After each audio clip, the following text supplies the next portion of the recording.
Welcome to the RANsquawk rundown for Wednesday the 16th of June. Just gone through 11 o'clock here in London, so taking a quick look around the markets.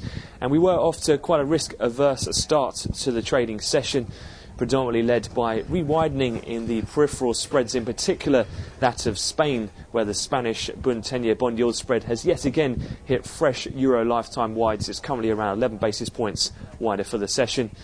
The back of that, there was a report in El Economista, the Spanish newspaper, which said that various central banks globally were looking at putting forth a €250 billion credit line for Spain. However, that has been swiftly denied by all sides of the party, both from Spain, Germany and also the EU Commission. Nevertheless, though, we've seen that further widening in the spread. Also underpinning that move, aside from that report, has been latest out of JP Morgan, who have been relatively downbeat in terms of their assessment of the Spanish economy and that of their banks. We have seen BBVA and Santander again underperform slightly.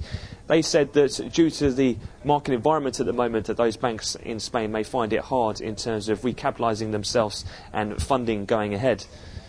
Taking a look as well, there was some jitters ahead of a Portuguese auction, given the focus in those peripheral debt T-bill auctions. However, that went off pretty much without any real problems, as too did a small mini tender out of the UK. So things have taken a bit of a bounce. In particular, changing sentiment to more positive was the latest jobs numbers out of the UK, where they came out better than expected. The claimant count rate in particular was 0.1 lower than expected and did mark the lowest levels now in claimant counts since April of 2009. So cable has seen quite a swift reversal and now trading back above the 148 handle in positive territory.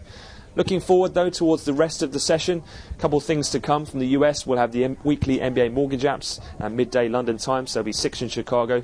US 130s today. There'll be the PPI numbers, housing starts, building permits. We've also got industrial production later on in the session, followed by the weekly DOE numbers. If you would like to recap any of the major headlines and stories, you can refer to the RAN websites for all of those. But I wish you all a fantastic trading day.